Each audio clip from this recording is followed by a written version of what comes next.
حسين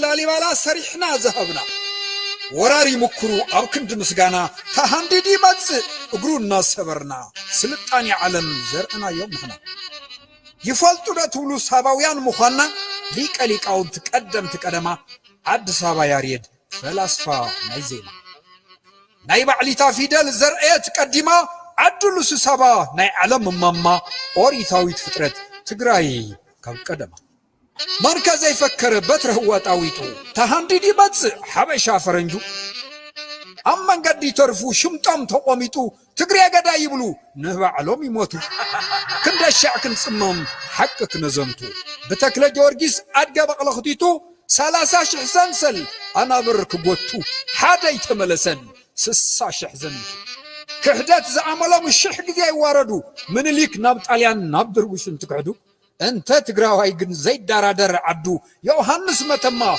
هيبوا مكسادو جغانو تغارو طاليان تساردو زر خوينواتهم بمعدو ذرعدو هايلات عد انجليز راح ريحمو كدو طاليان مس انجليز عصد عصيدو قداماي وياني حراوصي عدو مس انجليز مصو هاجر زكحدو كندياقن يلاي قشاتا تنددو جغانو تغارو سقلو حردو كندي الخاك زرزر نايزي اتم غدو درق سويت عبرات مس عيار مستانكو برخاتات تقراي رقافو هلقو تعبيد توتيرو مهزاب زنعقو اسكعقنا كيدوم رؤسو ناچفلقو وفاي بلت حقر رعي لمودقو تقراي تقرينيوم علم زدنقو تقراي تقرينيوم علم زدنقو حزخة انتاي بلو برخاتات تقراي بدم تلقلقو اي تسعره درقي بعلي يوجي يبلو زي ولاتهم ماريكهم كي تلقوا حلفنا قزموا حدش ينبهقوا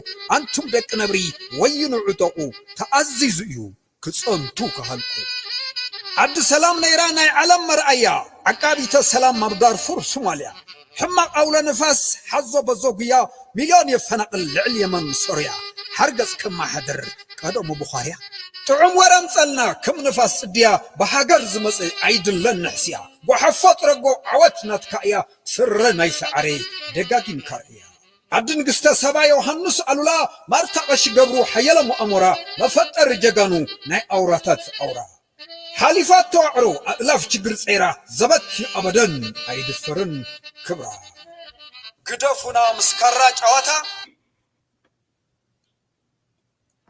Good evening, everyone. For those of you in the United States and around the world, good morning to some of you who are getting up early in the morning. I hope you are having a good day and morning. So today, I bring you our guest, Tagalay Bisrat and Ato Barakat. Both I have had on the show, but Ato Barakat has been in the show quite a bit. And he's one of our advisors for our West Coast Tagaro Task Force, which right after the show, he and I will be headed to that meeting. We'll be discussing about Congresswoman Karen Bass of California, an African-American woman whom we are trebly concerned about her action, her behavior, about the genocide in Tigray. Rather than standing against genocide, she's dancing around with dictators in Eritrea and in Ethiopia. So we'll be talking about that as much details as we can. Additionally, we'll be talking about the executive order of the United States President Joe Biden today. For those of you who may not have a chance to read or hear what was said today, we'll discuss that in detail. Additionally, something that we are not often used to as Tigrayan Americans or Tagaro from around the globe. This discussion is an update and an opinion that we each will be sharing with you.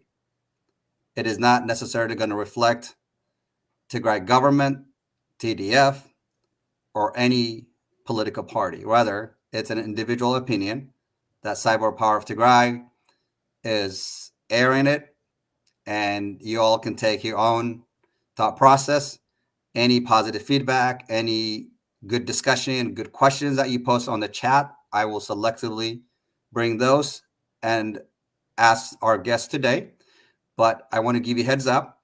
In our discussion, there might be, or there could be, some interruptions. That if something that one of my guests or myself disagrees on, or we want to give challenge, do not take it as an attack as a viewer. It is something that we often don't practice traditionally, but we're gonna be working on that. Eventually, Cyber Power of Tigray Media will start hosting Cyber Hard Talk.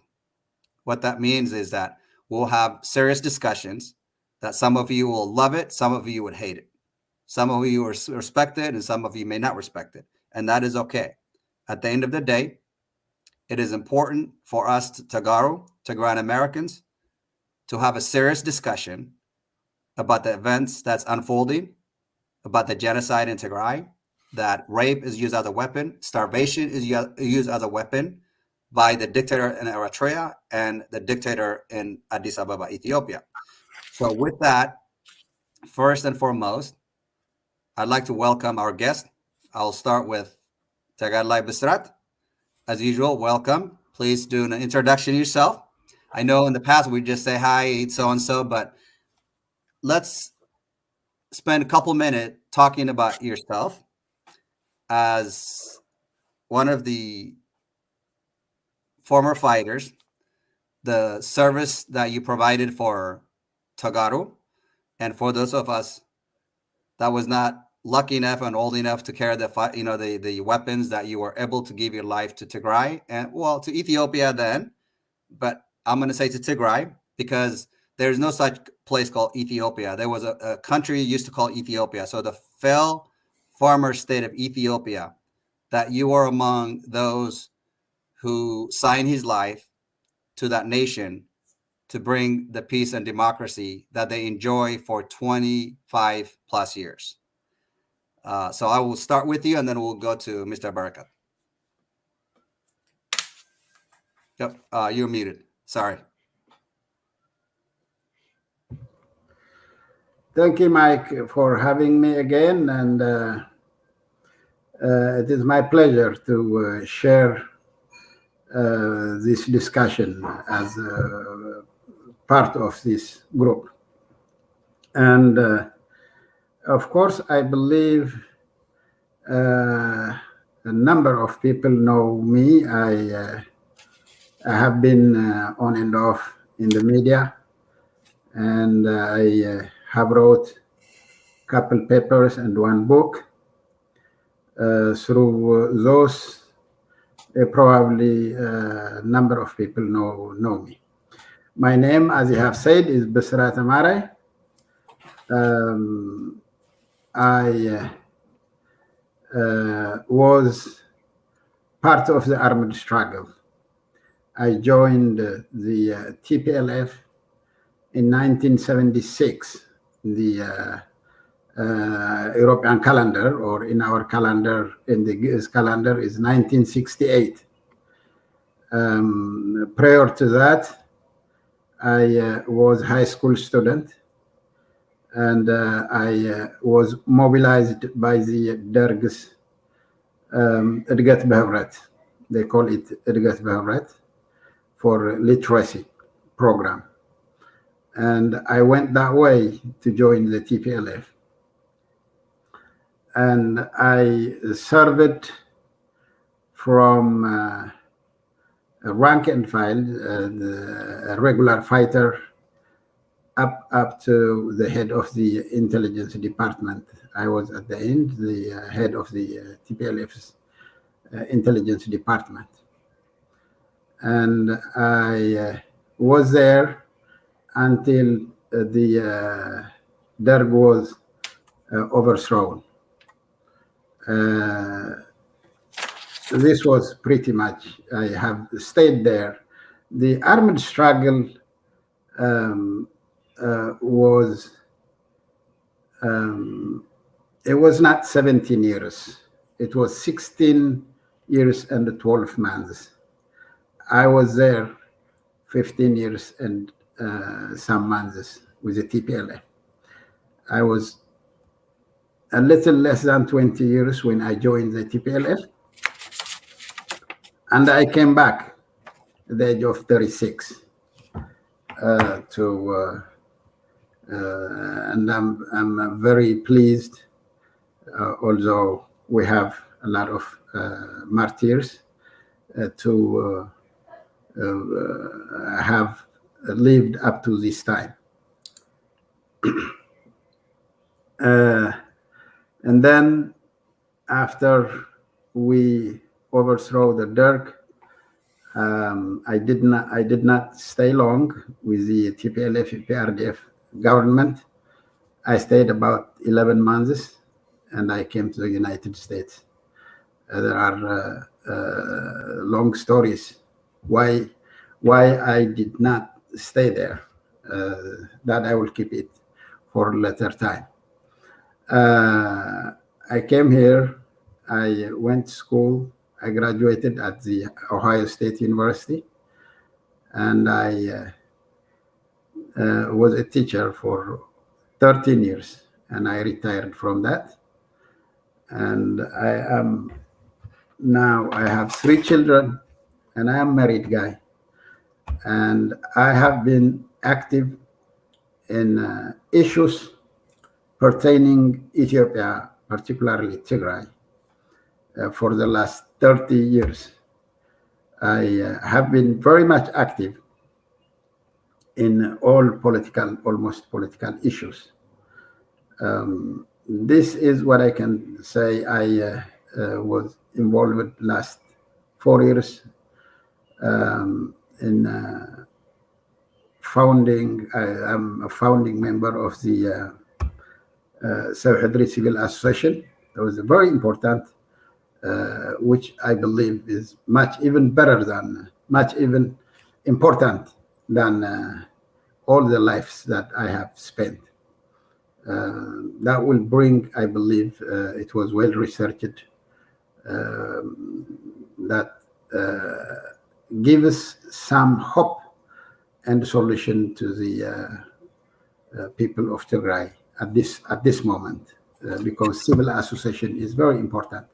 It's not a political organization. It's not a political party, but it's a civil association. This is part of my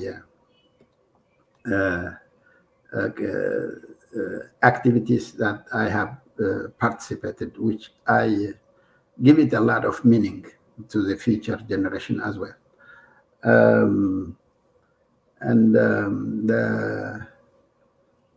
There are many activities that I was involved with, but these are the most important things that I can tell at this time. But Kiros has been a friend of mine Thank for you. the last 52 years as well. So before I go to I joined him to establish and found the ETO Observer. I joined him in a number of such organizational activities as well.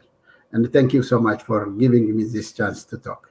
Absolutely. Well, so first, let me say thank you for your service.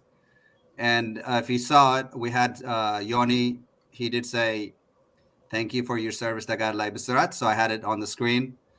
So much love and respect for your service. I want to ask a quick question before I go to Mr. Burka to clarify. You say the armed struggle was, if I'm not mistaken, 16 years and 12 months. Is that because 2 we have months. 2 months? Okay, I'm sorry. I misheard 16 you. and 2. Okay, very good. So, not 17. Got it. Thank you. So that's very clear. Mr. Barakat, I know you, but I'm going to pretend I don't. That's good. So I'm gonna... It is one of the most. Thank you so much, Mike, for having us as always. And you have been a lighting rod for this cyber power, and I am so thrilled to see such young people taking the first seat position in terms of advocating for our destitute people. Having said that, one of the most difficulties is to talk about yourself. My activity started long when I was high school. I was expelled from school when Haile Selassie was in power with my colleagues because we've been very revolutionary without, so much content, only just with emotion. There was no maturity at all.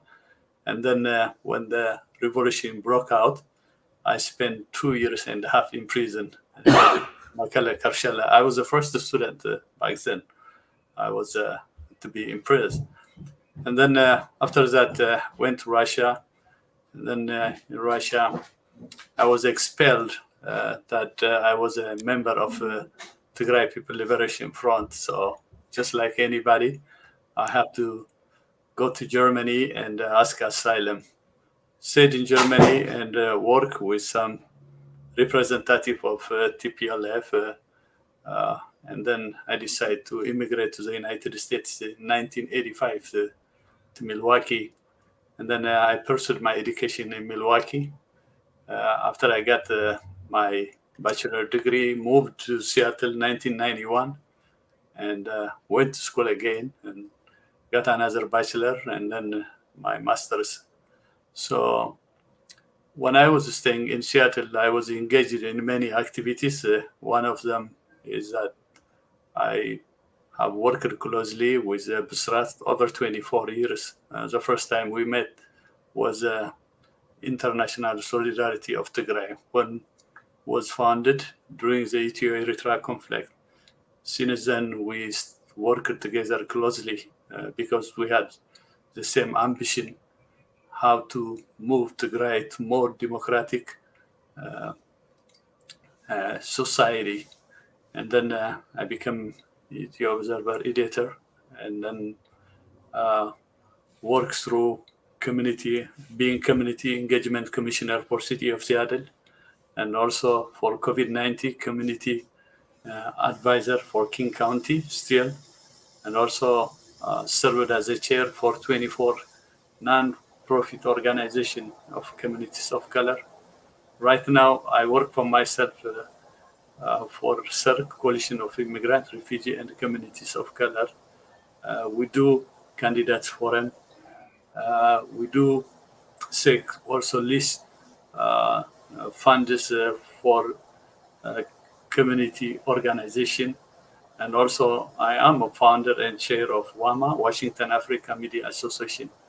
So in a short, I just want to summarize my engagement in this. I write a lot, editorial on ethioobserver.net, and also my opinions in different outlets, especially in terms of engaging in civic organization, how to get funds as a result of COVID-19. So I just want to summarize it. Those are my interests here, and I'm continue to work alongside many dedicated Tigrayans to highlight the predicament that has fallen on us by psychopath leader of two regions, Eritrea and also Ethiopia. So I think suffice to say, this is enough as introduction.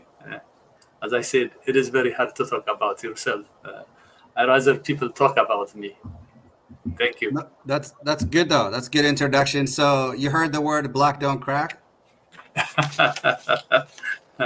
Yes, so you're telling us since Haile Selassie, and I'm just wondering, can we verify your ID that you're over 40? No, I'm just a little bit less than that. I believe I am 35, something like that. All right. Age is a number. I don't believe in that. That's why I start out with the word "black don't crack." Thank you. So thank you both for joining us.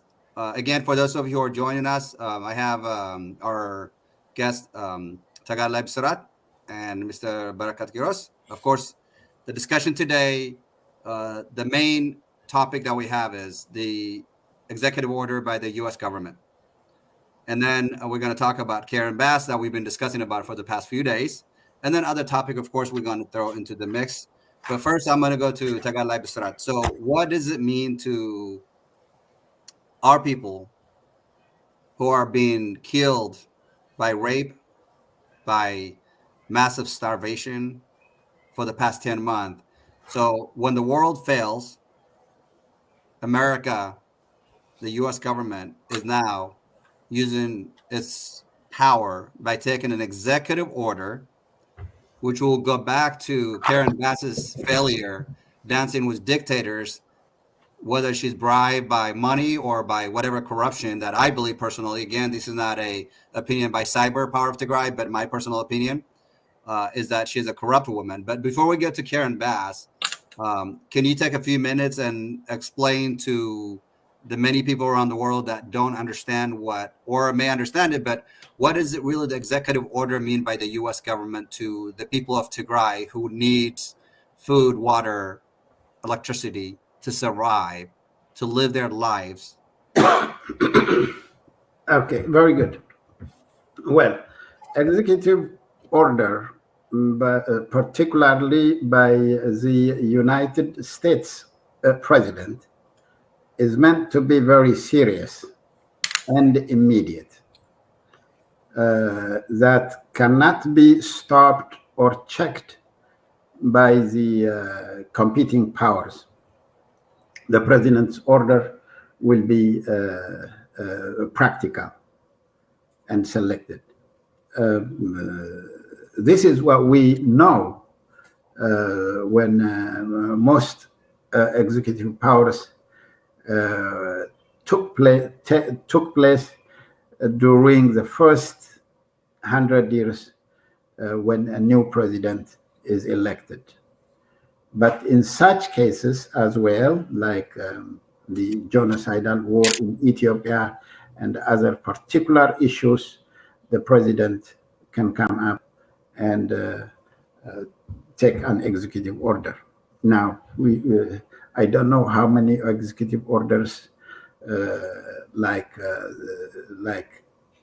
this type they may have the United States, but in our time, the Tigray war has taken an executive order by President Biden.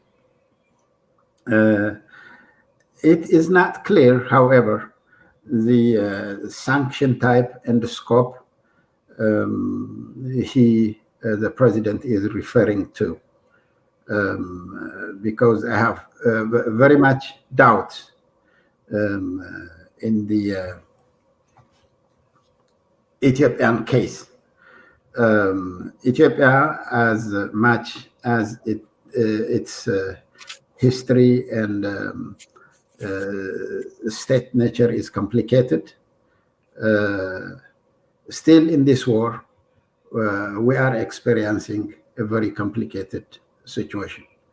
The Western world, particularly the United States, they are very much suspicious about the unity and sovereignty of Ethiopia.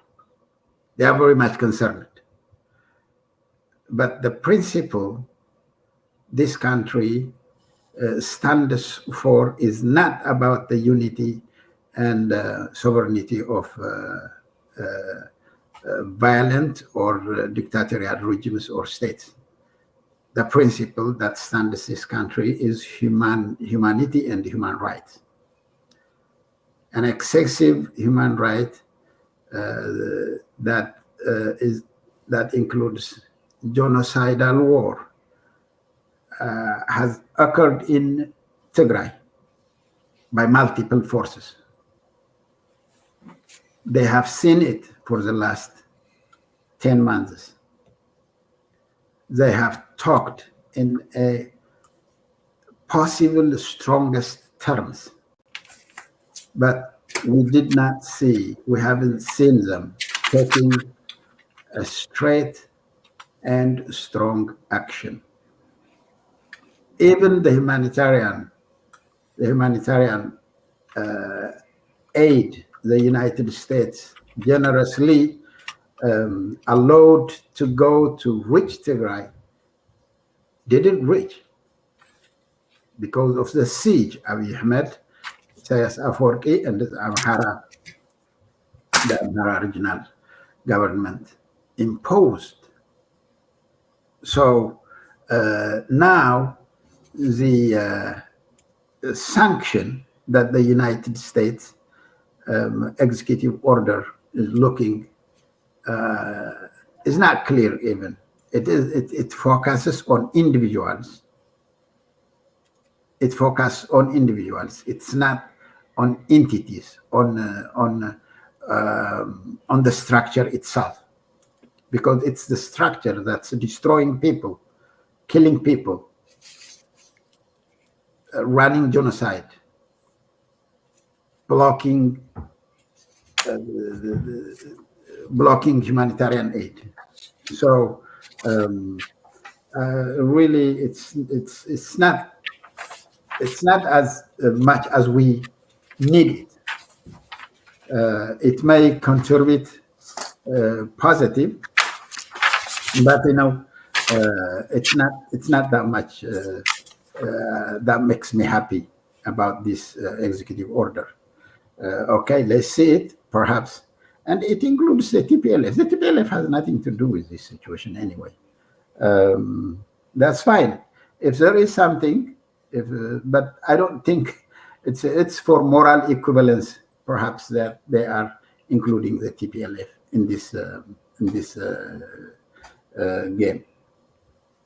The executive order, as I read, is focused on three things. It says will allow us to target those responsible for or the conflict in Ethiopia. And the second point is obstructing humanitarian access or preventing a ceasefire. The TPLF has nothing to do with these three things. It's not obstructing, it cannot obstruct humanitarian access. It's not complicit into this conflict. And of course, it is part of the conflict. However, the genocide or the atrocities, it cannot be part of it.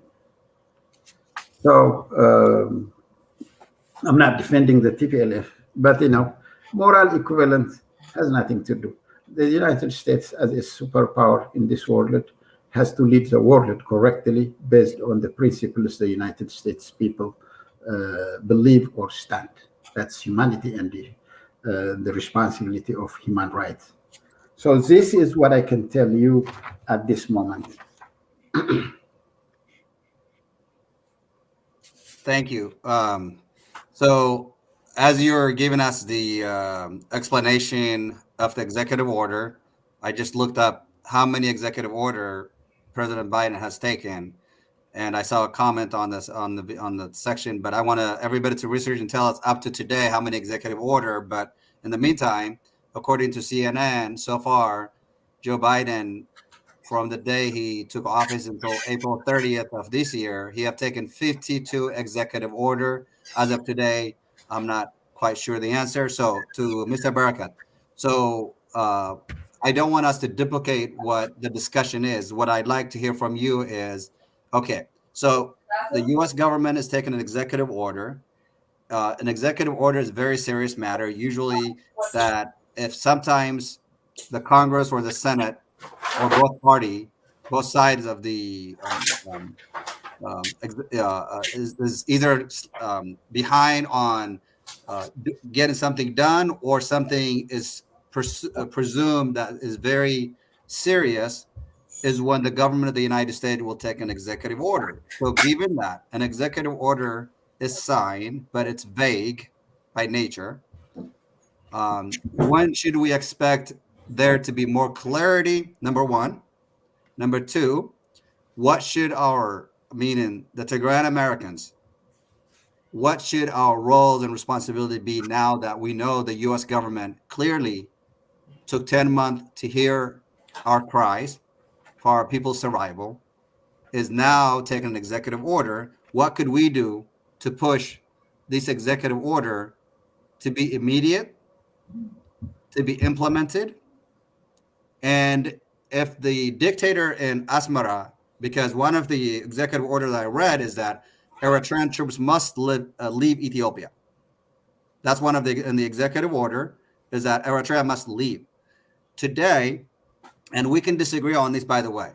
So we do know, I do know for a fact, Eritrea has deployed massive troops to Gondar, to Bahir Dar, and to Dessie. Those are the facts. And for those of you who don't have the actual fact, there is my favorite show you have to listen to for 10 minutes or so. It's called Military and Foreign Affairs. This guy who talks about it daily gets actual reports from the U.S. government agency. It is provided through satellite and other classified information by the U.S. government that becomes declassified. With that being said, we know that Eritrea is not going to leave to Ethiopia, or Tigray for that matter. So my question again to you, Mr. Barakat, is that what is Tagaru's role to grant Americans to push for the U.S. government to implement this executive order? What should happen if and when we know Eritrea does not pull its troops out of Tigray and Ethiopia does not comply? And of course, TPLF he mentioned, but obviously we know TPLF has openly and publicly said anybody can come to Tigray and investigate the atrocities that took place. Well, thanks, Mike. It was a quite mouthful question, but I'll try to address one by one. Let me start from a positive note for the recent Biden administration executive order. As Tigrayans, Americans in diaspora, we are grateful that the plight of Tagaru reached to his desk, and this is a great achievement by the diaspora activists, and we are very grateful for that. Having said that, it is the same posture that 11 months we heard from the Biden administration on and off. There is nothing new in it. Actually, it says, yes, he's willing to delay sanction if violence ends. Who is the one who ends the violence?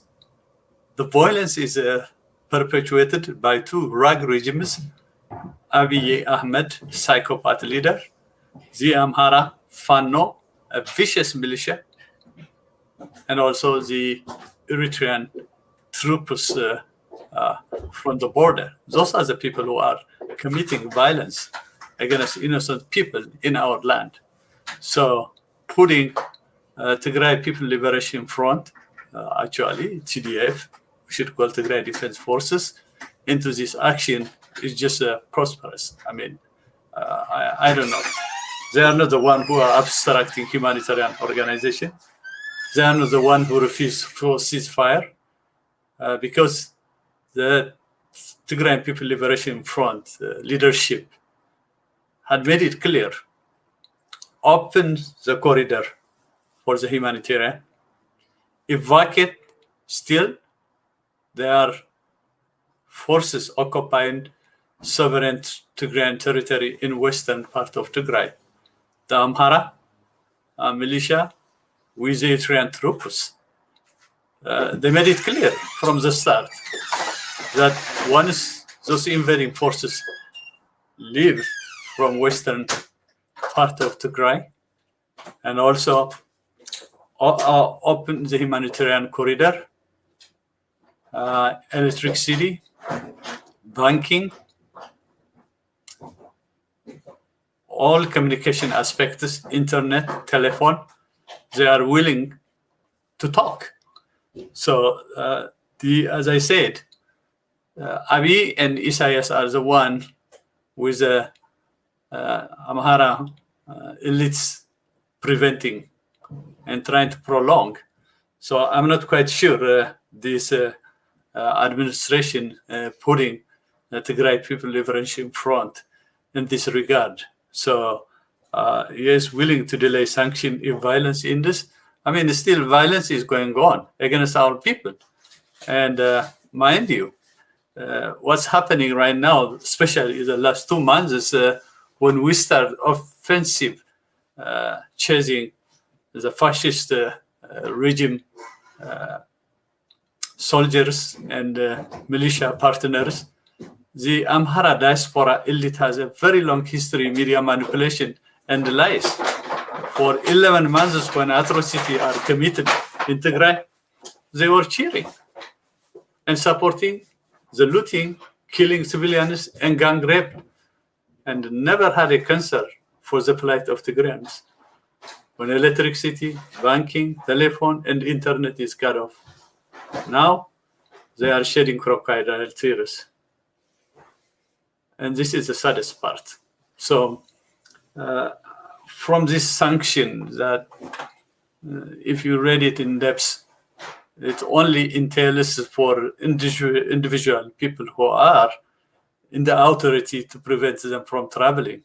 And it made it clear it's not going to hurt the population. So that means they are only bound not to travel. But they're going to get some of the aids. I don't know whether they're going to get military aid or not, but all the economic benefits for the sake of the Ethiopian people. So in one part, I am proud that the diaspora here in the United States advocate and reach to the Biden administration desk. But still, we have a lot of things to do. Because as you see, even though our numbers is few, we are vocal. But now, the Amhara, as always, the Amhara elites, always they use their population as a strength. And now they are trying to write about 4 or 5 million letters to the Biden administration to sweat that the Tigray People Liberation Front are the one who are causing all this trouble in the region. So coming to your question, we just have to continue our effort as we did before to advocate, rally, write Congress, Senator, and all influential authoritative people in the United States, and also ordinary people of the United States. So our work has been slow a little bit after chasing the enemies from Tigray. So we have to come back and continue to do the best we can as we did before. And you have been in all of them, Mike. You can tell the intensity, the fire on the bell. We have to continue that movement. Somehow, I feel it is a slowdown. But still, the plight of hungry people in Tigray is growing. A lot of people are dying as a result of hunger. One thing that the United States can help is somehow for those people who are obstructing humanitarian access, they have to have a very forceful, somehow a teeth to bite. And the United States has to use all its arsenal, not some kind of political posturing around that issue. See, I don't really personally, I know the intent of many Africans and also European. The security interest is at stake if Ethiopia is going to be a fragile. Well, Ethiopia is already a rag state. I don't see any point that Ethiopia is going to regroup itself after this crisis. I don't see that. So, for your question, we just have to continue to pursue, influential people. Just we are not talking about politics. We are talking about saving human life. We are talking about 5 million people for the last 5 years.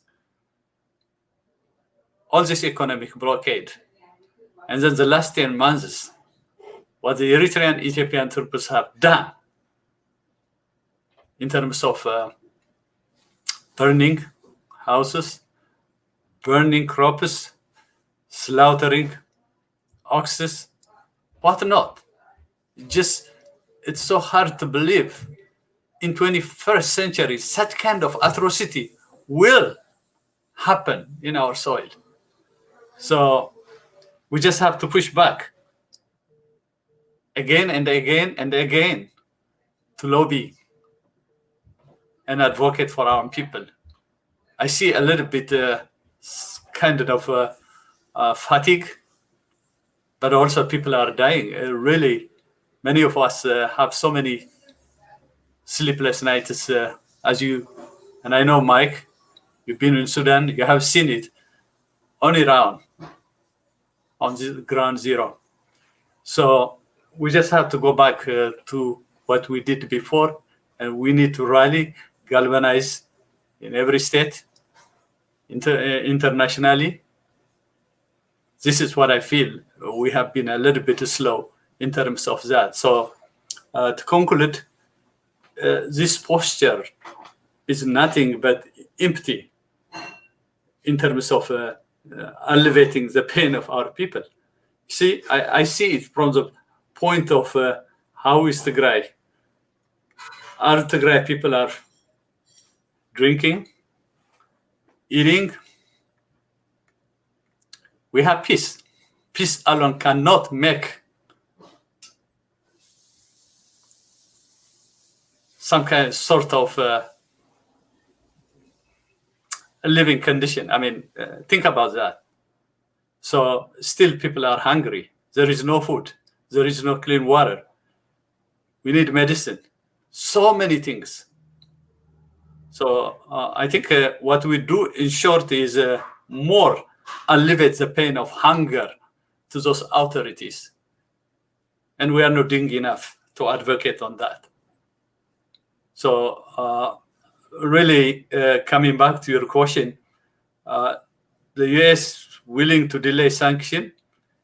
If violence ends, how is going to end violence when your people are blockaded not to get aid, food, medicine, electricity, and internet? Can the US authority answer those? So in a short, unless those things are solved, the fight is going to continue. I don't think so. Violence will stop. So it is a paradox that the USA sanction they are talking about. Thank you, Mr. Barakat. Since you mentioned about the slowdown of the campaign, I feel I'm completely in agreement with you. So for that matter, I want to show the viewers real quick. November 4th of this year will be the exact 1-year anniversary of the attack on Tigray, the attack on civilians on Tigray. I think to clarify to your point, when you mentioned about 5 million or so people being blocked from Ethiopia, there is misunderstanding on our population, and I'm no way better than anyone else. But according to Wikipedia, according to the census in 2020, there were about 7.07 million people in Tigray. And according to the UN and the United Nations, 5.2 million people in Tigray are in need of basic humanitarian assistance. 2 million of them are displaced from their homes. 900,000 of them are level 5 in famine level, meaning that they are the ones actually dying by the day. I do not have a fact, but yesterday I was in a Zoom meeting and one of our Tigrayan Americans found a steady release that every minute a person in Tigray is dying of starvation or preventable disease because there's no medicine. So I want to point out before I go to my question, to the next question, that on November 4th through November 7th of this year, we are going to have a 4-day protest in Washington, D.C. to bring more awareness and to push that the world cannot continue being silenced as usual. And this is a save the date that has been released. So I want to make sure that the viewers understand. So for those of you who have been in the protest or you have not been out in the protest, you now have plenty of time to take time off from your work and to make a plan in November we should be celebrating peace, but this is a place where we'll gather and make our voices heard again, like before, to the United States of America, that until the atrocity in Tigray ends, we cannot. So, Tagalay Bisrat, I'm going to come back to you. Before we go to Karen Bass, given the atrocity in Tigray, why isn't the European Union and the United States doing airdrops, food airdrops for the people of Tigray who are starving? Since you have more experience in intelligence and understanding the security challenges and whatnot, is it because Ethiopia obviously consider a sovereign country, a country that is no longer a country in our, but we can't go by our opinions, but in reality, why is it that the United States and the European Unions can't use an aircraft followed by a fighter just to escort and drop food and medicine into the people of Tigray who are dying, and water? Oh, you're muted. Sorry.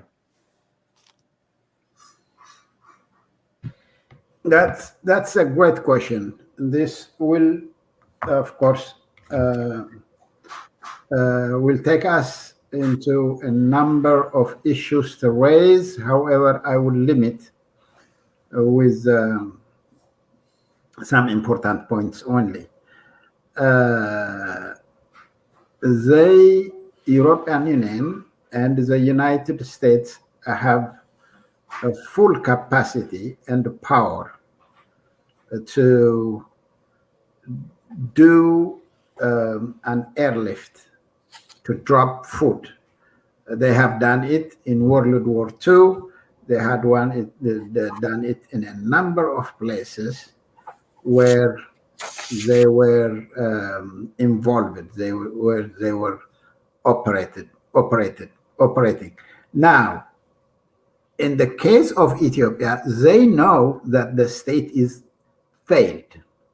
The state has failed already. They know it. And known people has started calling former Ethiopia. That's right. Already. They are regarding it as a fail, as this state of Ethiopia has gone. Okay. Look, they are very much embarrassed to accept this fact. They are very much afraid. I don't know why. That shows that we are having a lot of homework to do in our way, a lot of job to do that has not been done before. The false image about Ethiopia that the world perceived is sad. This is a fiction that this country holds together, a fiction. There is no any true history in that country. Now, they are afraid while it has already occurred. The state is failed already. The only thing that they want to see is just the disintegration and the explosion of the people going into four directions. This is what they exactly are looking. Before it happens, that they could have done any better. They could have done any better. They could have dropped the food by air, and then they thought they will violate the airspace, the Ethiopian airspace, and therefore it will be a violation of the sovereignty of the country, so that they are afraid that the unity of Ethiopia, they don't want to be blamed. The already failed state, the already disintegrated state, they don't want to be blamed for that. Instead of taking a courageous action and then try their best, even if that comes, what they are afraid, even it happens, that they can look for a new political order in that region, in that zone. They're not looking at that. The thing is, the United States, Europe, and the European Union, particularly the United States, they have excessive fiction about Ethiopia.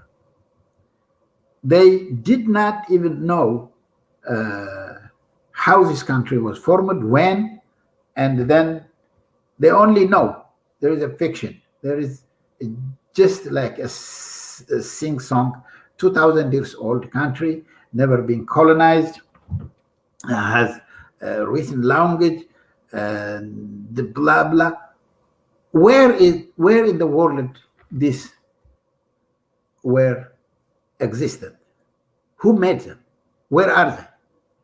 By looking only the last 10 months history, simply a good intellectual can reach what Ethiopia can be, who the Tigrayans are.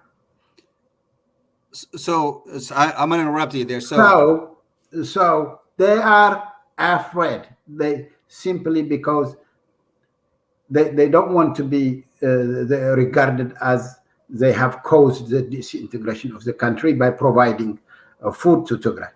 This is but that's frustrating though. How would that disintegrate Ethiopia? I mean, a failed state Ethiopia that is already a failed state, but saving 5.2 million people. How is that dividing or disintegrating a country that's already failed? I mean, we already know the country's failed.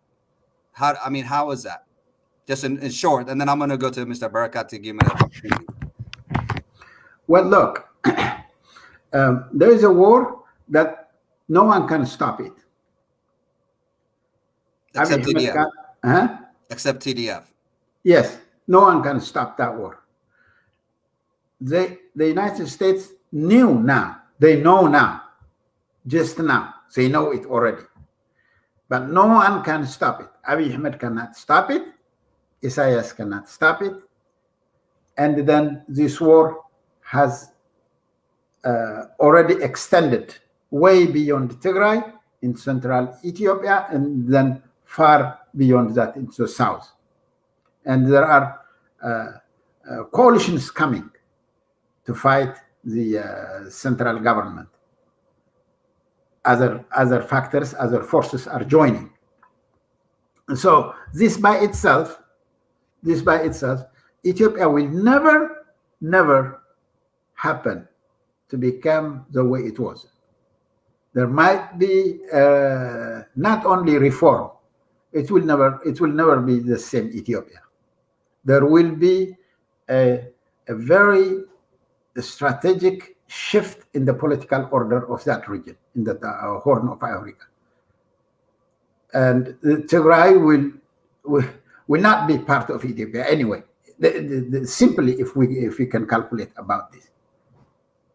But the chances are the United States and the European Union are closing it even themselves by having a false image in their mind, by not intervening into this situation.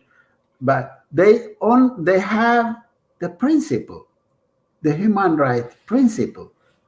By having this principle, they can intervene into this situation, and they can try even to stop the war, and then perhaps what they are afraid can solve it. But they just want to see, because they have not good reputation in Libya and Syria and others, including in Afghanistan. They just don't want even here to happen this way. But in Ethiopia, it's completely different. It's completely different.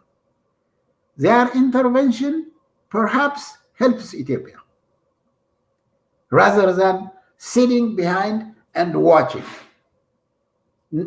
Ethiopia, the former Ethiopia, or whatever it may call it, is not like Libya. Tigray is not like those kind of nationalities. I don't blame the United States. I don't blame Europe. We blame ourselves because we did not let the world from long time. We did not let the world know about who we are, what Ethiopia is. We just learned wrongly, and then the world have perceived it. This is what I know. I think it's a shame, though. I'm going to come to you, Mr. Berkat. It's a shame that the world did not know, and that therefore it is okay for Tagara lives to be massacred on a regular basis, and atrocity continues. Mr. Berkat, the question is the same. Why is the United States of America and the European Union disregarding the Tagara life, the Tigrayan life, the 5.2 million people who faces starvation, that they can't airdrop foods, water, and medicine to save lives? And aside from politics, aside from the failed state of Ethiopia, a former state of Ethiopia actually is what most Westerners are calling it now. We know that there's no place called Ethiopia anymore. It might be still existent in name, but by nature, Ethiopia has failed. The Oromo Liberation Army is pushing hard. TDF is obviously pushing hard. You have the Beshangul Gamaz now fighting. So we can go on and on. But the simple question I have before we move on to Karen Bass of California is, why is the United States and the European Union failing to airdrop food, medicine, and water to the people of Tigray who needs it the most? Yeah, it is a good question. But also we have to say the Charter of United Nations and the African Union in regard to sovereign nation clause. I think this is one of the things that prevent them not to use any humanitarian assistance through airdrop. I mean, there is many ways, depending on the direction of the wind, they can drop it as far as they could in certain areas. But I think one of the problems is that Ethiopia being sitting for the African Union, the African Union as a corrupt organization that didn't help the predicament of our people in regard of access to humanitarian need. They are pushing that the clause of sovereignty over Ethiopia, so that any of those states that you mentioned could not use force unless it is backed by United Nations. And as you know, this is United Nations would not agree in use of force, but they agreed in principle that rape, killing, and torture has been raging in Tigray, but they could not come up due to political of their own interest, in particular China, India, and Russia.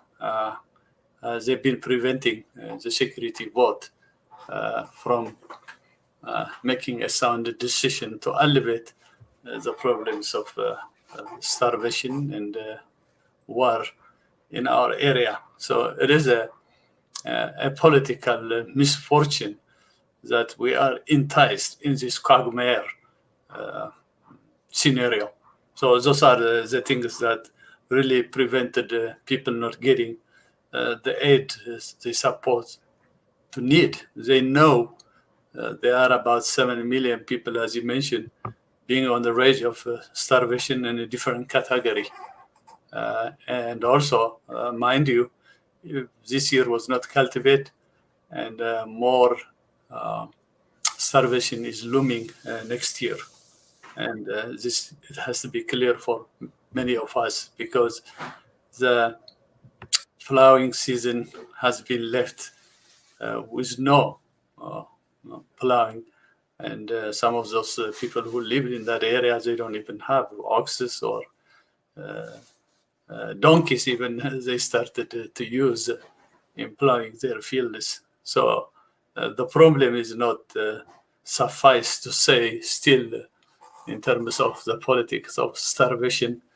It's going to be hunting us for so long. So the reason is just the things that I mentioned earlier, because of the sovereignty clause that the United Nations African Union Charter is preventing them not to take any action that you have. But let me interrupt you there, interject in there, though. We know the UN is a failed, it's there for the name, but it's a failed union. The African Union, you could describe it better than I could. It's a most corrupt entity. And Abiy Ahmed, we know, let alone the African Union that's based in Addis Ababa, he's gone outside Addis Ababa to Uganda, Kenya, Rwanda, Somalia, Djibouti, the various countries, in addition to his dad in Eritrea, to solicit and gain support. So given the fact, again, I understand the political aspect of it, but when we talk about human lives, our people are dying of food. Like, they need food. That's a human right violation. That's a genocide. And we're not even talking the people who are actually being killed and tossed into the Tekeza River. We're talking the 5.2 million people who needs food to eat so they can live. And so the European Union has a power to take a step without having to wait for the African Union, for the United Nations. But politic aside, from humanitarian perspective, they've done it before, as Tagalay Bisrat mentioned it. But I also remember when I was in high school, the U.S. and NATO took action against Yugoslavia when Milosevic was committing genocide. The first thing they did was they used U.S. F-16s and F-18s to bomb his military base, bridges that he was using to cross over to commit crimes, and they stopped it. So I understand Tigray is not Europe and Tagaro are not white, but since 2016, we protested for Black Lives to Matter around the globe. And Europe and America say they understood that, yes, Black Lives Matter. So if Black Lives Matter, if my life matter, are Tagaro not Black? Is Africa the continent? Now we're going to say because South Africa has some whites who came and colonized South Africa and stay there, that it's a mixed region, therefore it's not about race? Or is it really that Black life still has to be secondary for the white folks in the West to really not save lives that is dying from starvation? I'm still back with you, by the way, but. Yeah, as I said, it is on two things. One, it is a security interest of those countries or organizations that you mentioned. And the second, we have the African Union, most corrupt, individuals who are besieged in Ethiopia. So coming back to your question, what we have to see is that we are not that much probably relevance because the country Yugoslavia that you mentioned, they are white and they live in Europe. We live in a very distance away from them. And also the action that was taken in Yugoslavia, there has a political merits also. The service were supported by Russia and others were supported by different entity. And NATO has taken action collectively in terms of not to spread the war to other regions at that time, because that was a time when the Russian Empire was breaking into pieces. So having said that, it is always on the interest of defined on the interest of those European and North American, in particular American political interest. So if it wasn't of our gallant fighters, as they said, that they started from ash, probably we would have been eliminated as a race. It is our collective will and strength that we are talking about, the conditions that our people are subjected for. And I don't expect no one is going to help us unless we move collectively, strengthening our fighting capability, and the world can listen to us.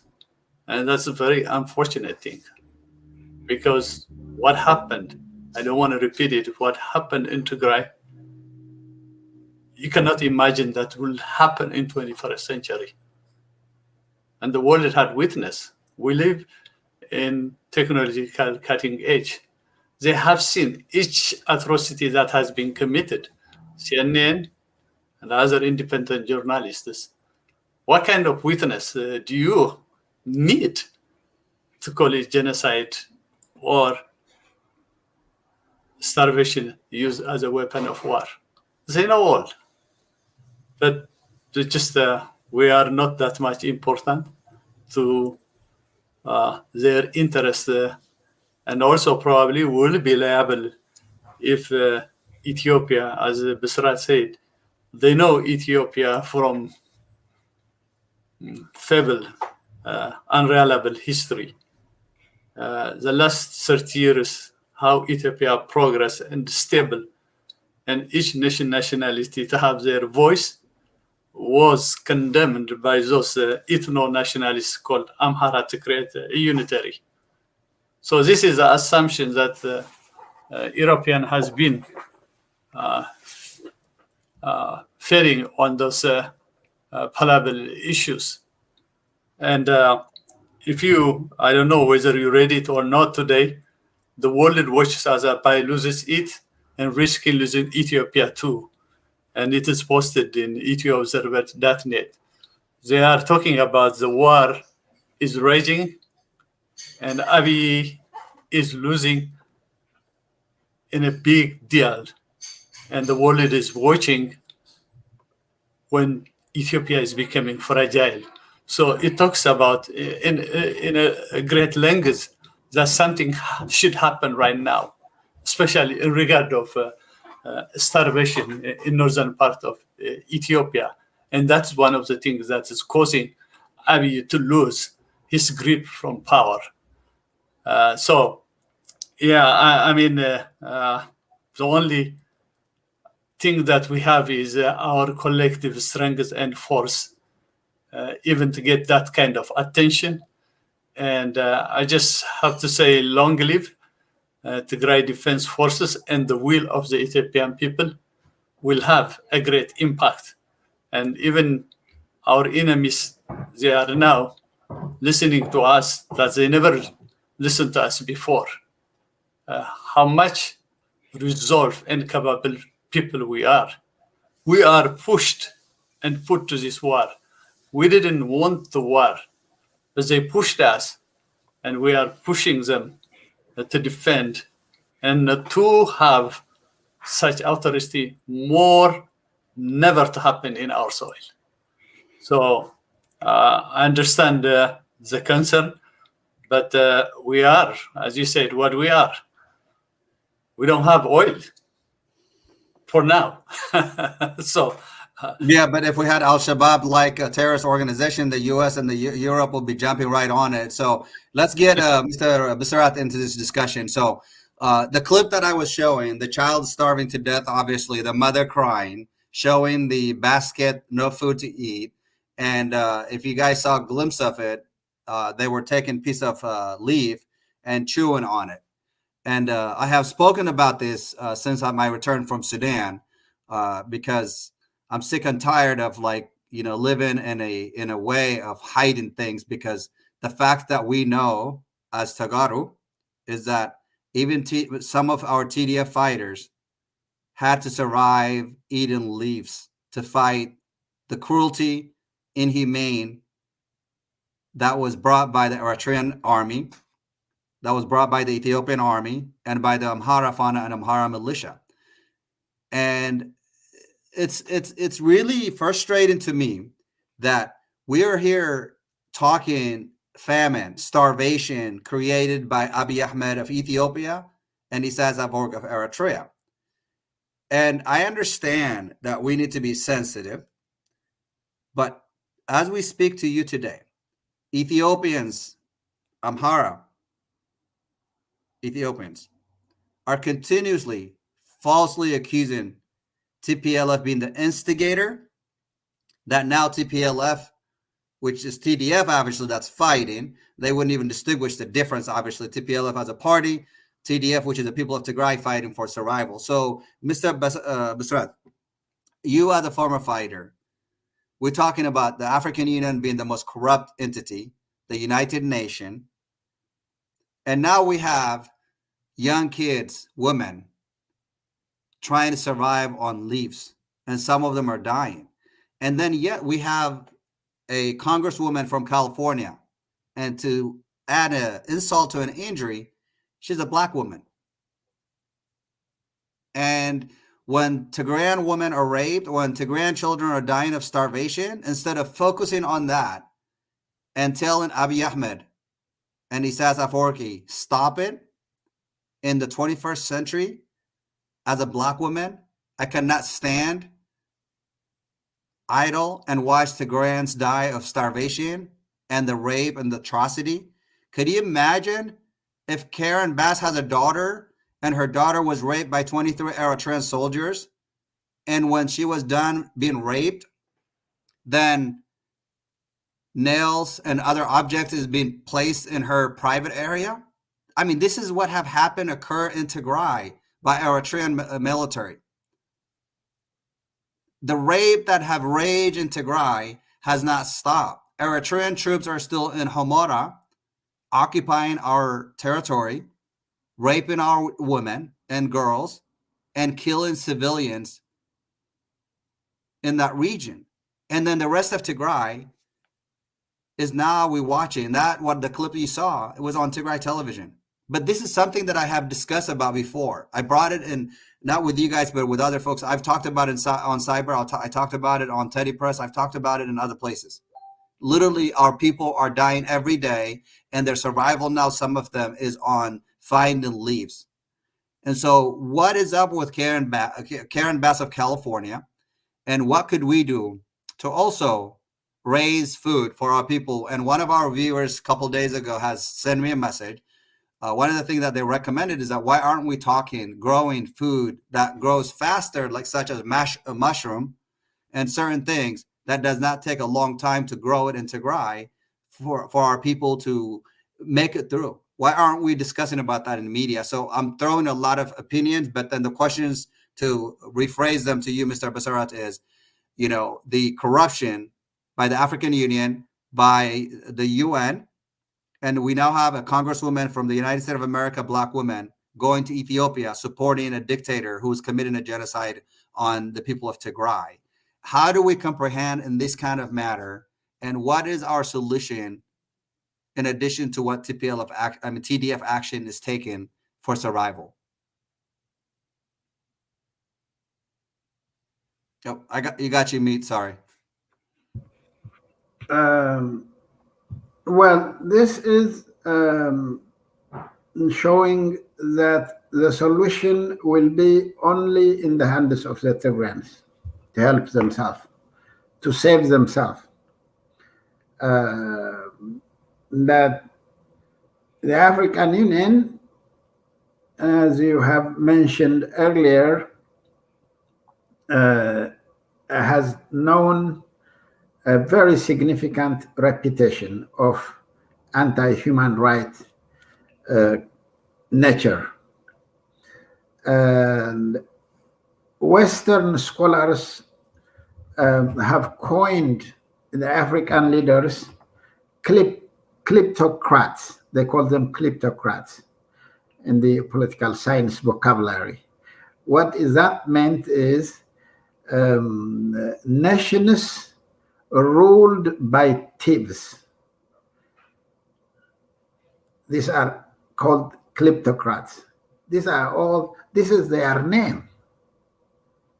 And the United States, the African Union, know about them. And they call them the Dictators Club. The African Union is a club a bigger club than a smaller state, the dictators' club. They have agreed. I mean, there are principles. There is no democracy in that principle. There is no human right in that principle.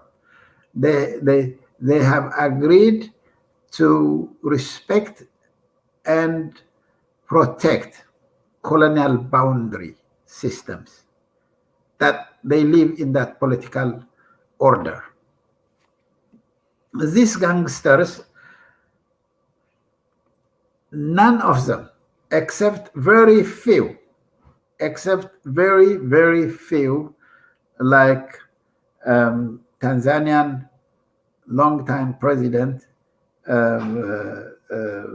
Julius Nyerere, the great man who resigned himself. He resigned himself for the benefit of his people. Every one of them resided and died in a palace. Some of them 45 years, 36 years. And the atrocities they committed in each African state is tremendous, tragic. These are not states, these are not nations, these are not countries. These are gangsters raped society, Africa. This is the United States, also European Union, are telling to mediate the war in Ethiopia. They know who they are. These are the kleptocrats. These are the dictators' club. These are what, I mean, they have been they built hospitals, but none of the African dictators and their children went to those hospitals to get treatment. They go to Europe or America. They built schools.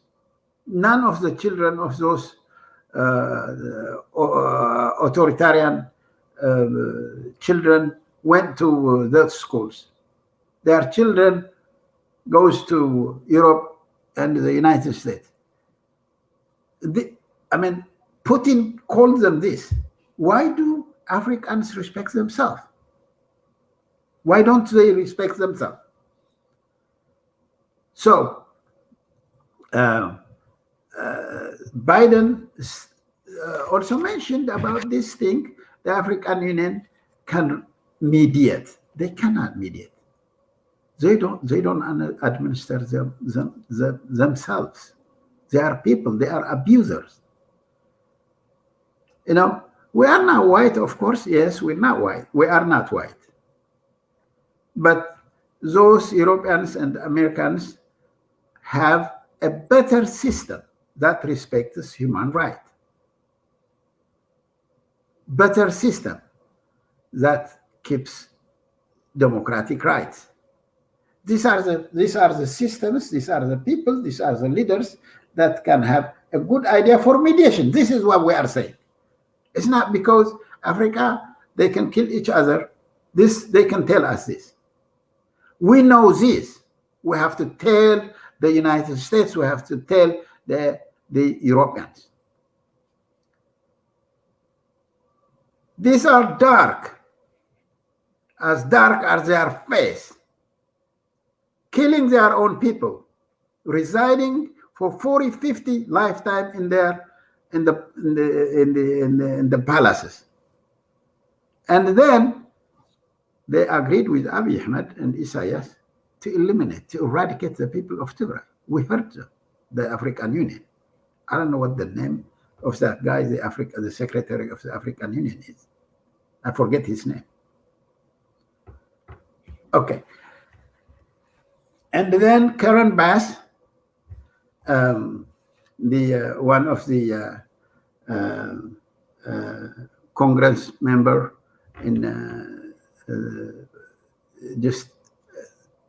Congress member from California, she had served for 6 terms since 2008. And there are multiple things, as you have said. She probably have children. She probably have girls, women like her. She heard objects poured to the women as after they've been raped and gang raped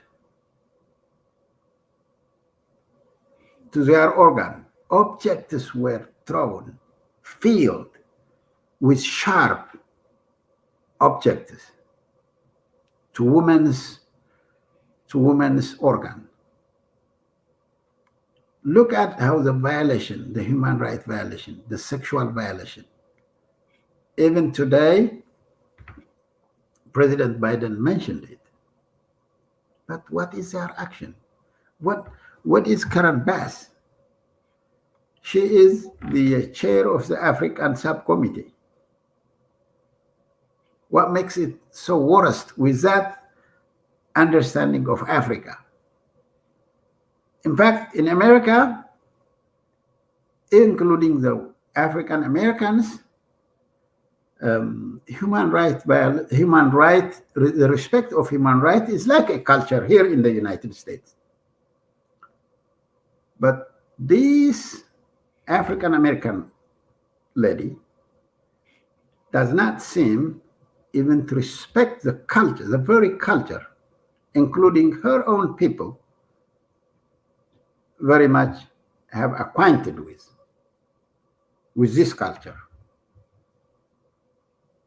She is just trying to become like those African dictators.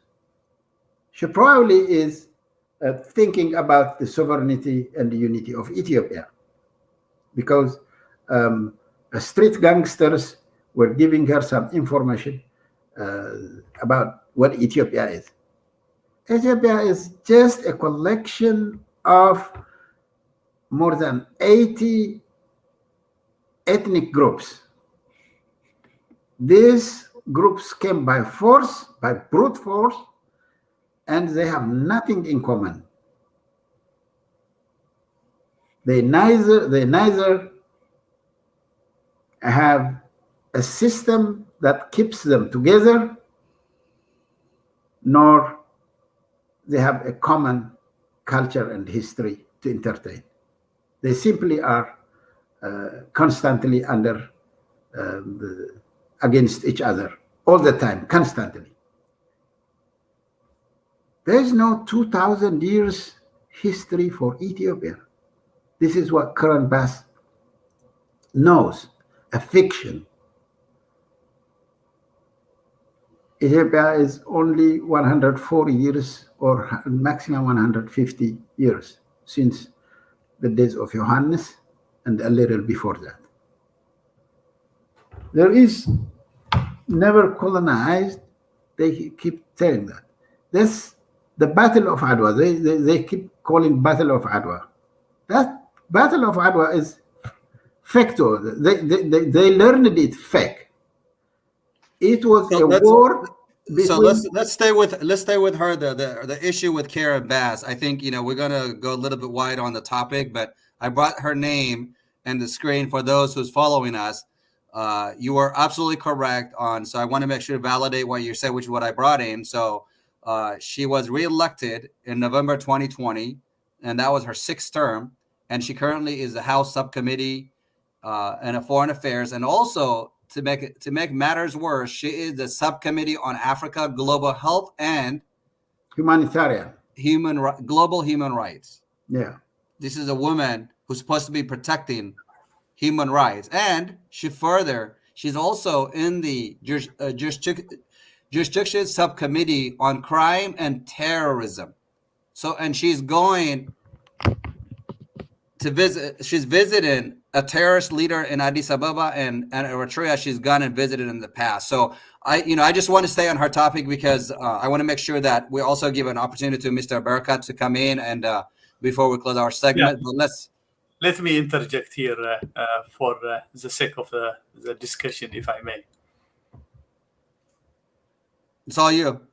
Okay, thank you. I think what we should focus here is the Congresswoman is not guided by moral principles, but the activities that she does, is it right or not? We can see it from the moral point of vantage. As they say, is it legal or illegal? That's the way they are viewing it. The way she does it is illegal to serve her constituency. Many of her constituency are Ethiopians who support the fascist regime in Ethiopia called Abiy Ahmed. And some of the secretary that she hired, they are Ethiopians who are giving her misinformation. And also, she's only subjected to her constituency. That's the way how it works. The United States. We can have so much roar, so much talk about her, but the fact of the matter remains, she is serving her constituency. Most of the constituency are the people who we consider our adversaries.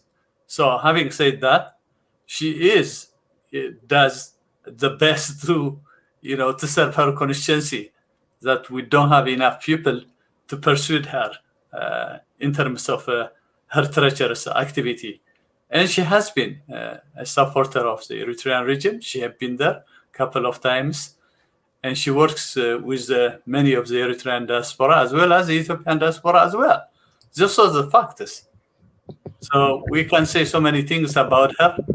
But what we are and we should be concerned is that the fact that I was, and many of you were also on the webinar, and she doesn't want to come and face us, of course, because what happened with a film producer and whatnot, Tedros, whatever his name, that she was calling him and they were chatting that he's in Ethiopia and he's going to help her meet all those authorities in Ethiopia, whatnot.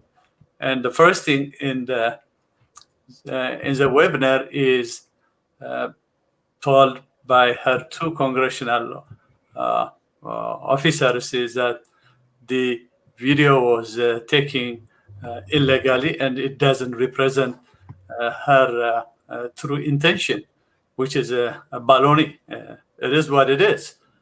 So what I really like to focus here is I have asked her a series of questions, probably 6-7 questions. One of them, why are you risking meeting with the genocide dictator Abiy Ahmed? Abiy Ahmed, when he has held the USA government, EU, African Union, and United Nations at bay. What exactly is the purpose of your trip to Ethiopia? And the second question is, are you willing to visit Tigray? And the third question is, will you meet the Patriarch of Ethiopia, Abinom Matthews, who is in house arrest? And the fourth is, do you believe that the government of Ethiopia, Eritrea, and the Amhara militia have committed war crime? And the fifth, has the government of Ethiopia used starvation as a weapon of war? And the sixth question, do any of the war crimes rise to genocide? And of course, none of those questions was answered, but I got a letter, email, just, the mass emails that they send, the questions that I have submitted is going to be answered accordingly. So let's focus. What should we do? Really, we don't want to spend so much time about her. I mean, who cares? So there are other congressional officers who can support us. And we have our Congress people in our constituency who can listen to us. We should focus our energy on them rather than on her. She is a sold out a congresswoman for a long time. Well, I'm going to interject there because I disagree with you on that one. Because I think when Senator Jim Inhofe spoke on the Senate floor, we gathered and we went into his office in Oklahoma City. He has not spoken since. So I'm hoping actually we can encourage each other, because our protest you mentioned earlier has slowed down. We're not being active. One of the discussion we're going to go in, you and I, tonight in about 25 minutes is that we want to pressure her in her office in Los Angeles, California, which is the map that I was showing. So sorry, I didn't mean to interrupt you, but I think I have some more on your idea. Yeah. I have more, Mike. What I'm trying to state is that we can also pursue others. I mean, you cannot teach a new trick to all the dog. We rather spend much of our work, pushing other people who can sympathize and help us. For instance, I can tell you this: the Black Caucus, that she is part of it. We can write them a letter. We can protest in front of them. Do you think that she's gonna listen to us? Well, I think we could do both, though. I have some compliment, Mike. Berhat, give me a chance. Go ahead. Look, Mike said it one thing. She's elected in the district to lead, to become a member of the legislative. And there are principles in the United States. She cannot mislead or misguide the American people. This is how we pursue her. The American people have principles when she is elected to office. Human right, the respect of human right is the cornerstone, the key. Being Black or going to Africa does not mean that she will be part of the violators. She will lose her job or her credibility, or she cannot be on the position to violate with the violators. She has to remain loyal to the principles of the United States, to the people and to the Constitution. So we have a legitimate issue to pursue her, to oppose her, and then, like you say, we can here in America, and while it is genocide happening in our mother nation, we don't have to give her the chance for this lady to dance and do whatever she wants. Trust me. Well, we have to fight her. Yeah, Mike, we are talking about human rights issue, and I want to interject here. Human rights issue is a political issue, especially in many of the European and United States. As you know, the recent United Nations High Commission for Human Rights, Michelle Bachelet, High Commission for Human Rights, on the 40th session, that the Ethiopian human right is a European human right issue. It's very lengthy, badly thought out, and badly investigation. Only focus on a few areas that really don't have that much weight. Out of those atrocity, especially gruesome atrocities that was committed in the Galant, Aksum, Shire, Hausen, Edaga Hamus, they have not.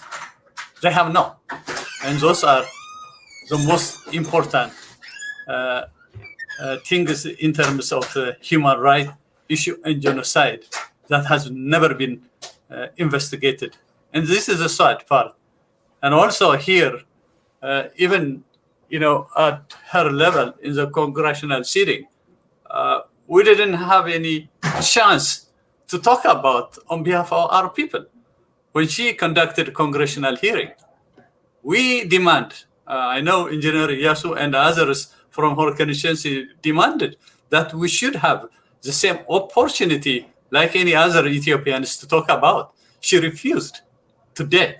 So what I'm saying is, it is much better to focus on other areas where we can get support.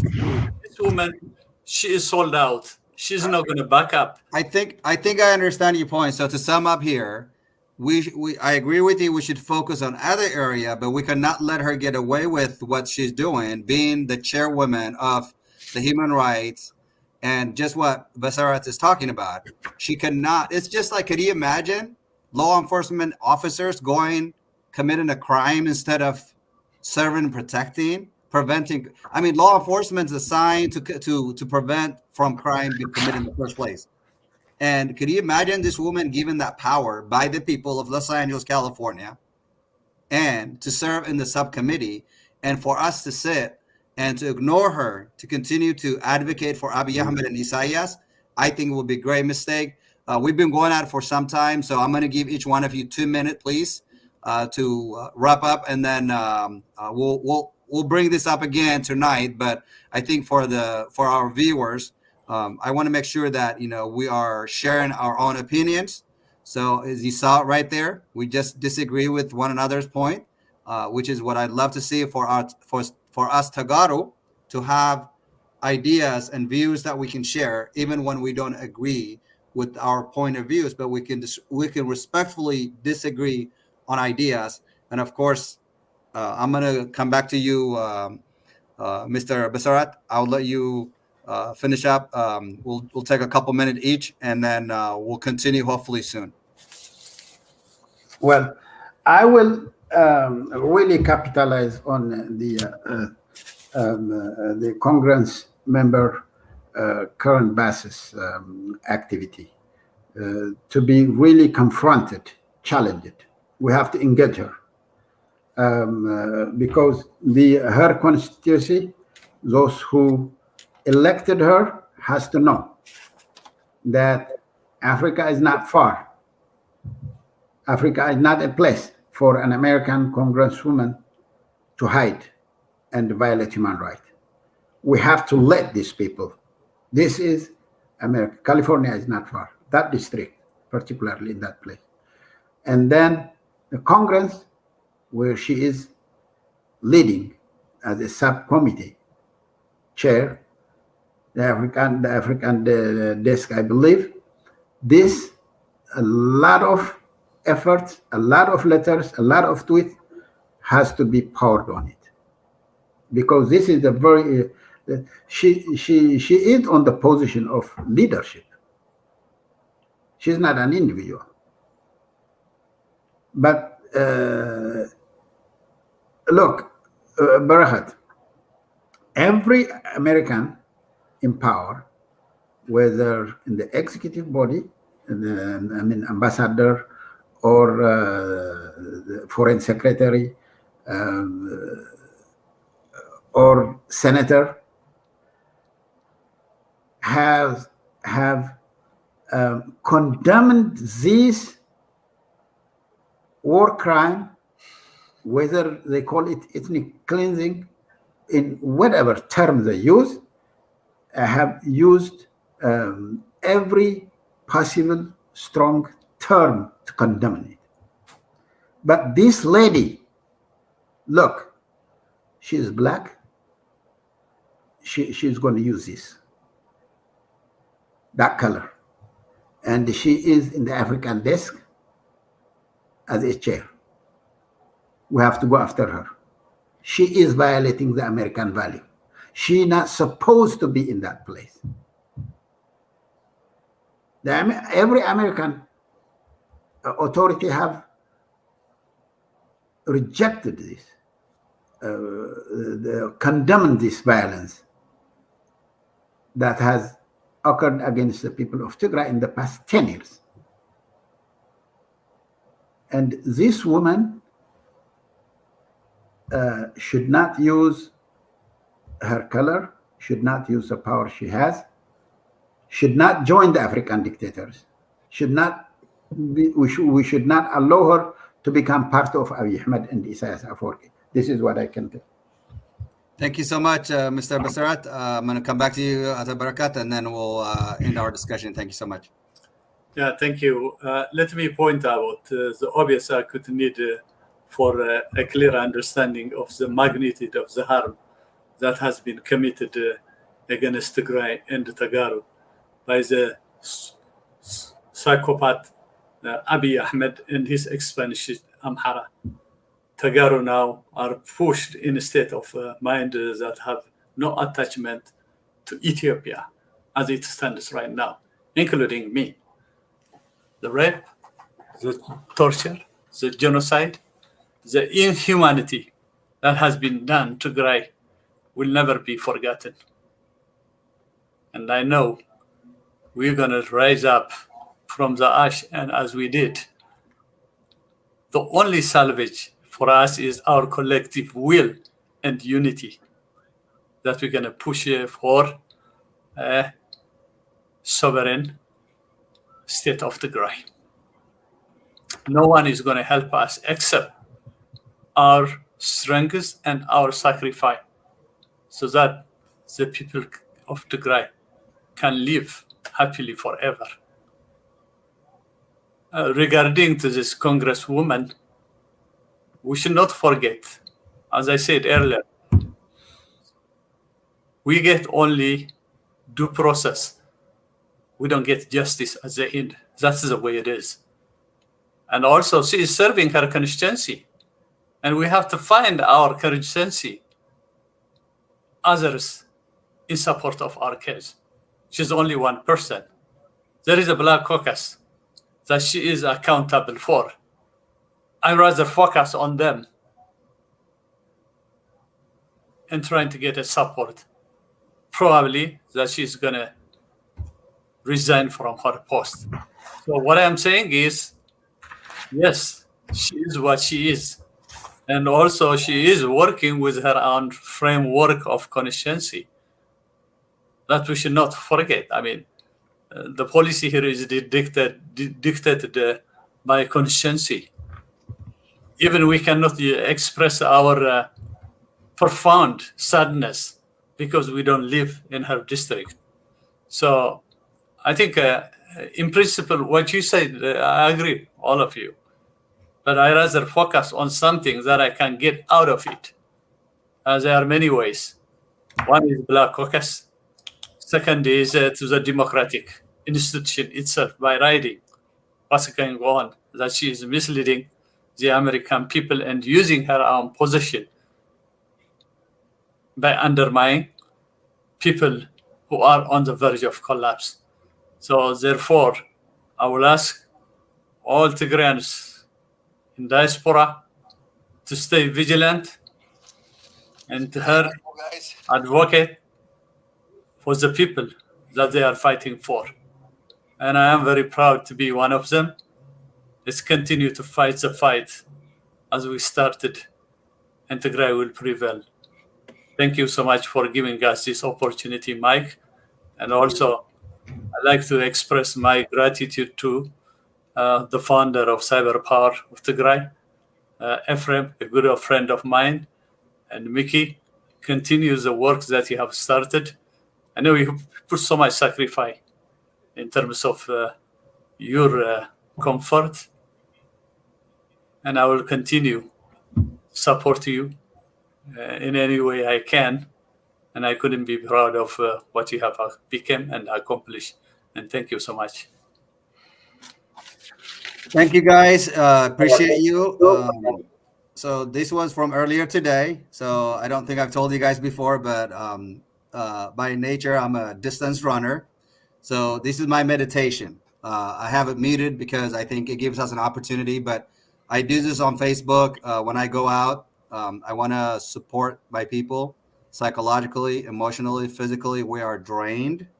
So what I have decided is I tell my work, I'm like, look, I do have to get some kind of meditation response to my body. And the best solution that I found myself is I go out during the afternoon. Of course, people come around and like, hey, what's that shirt? What is it? And they get closer and say Tigray.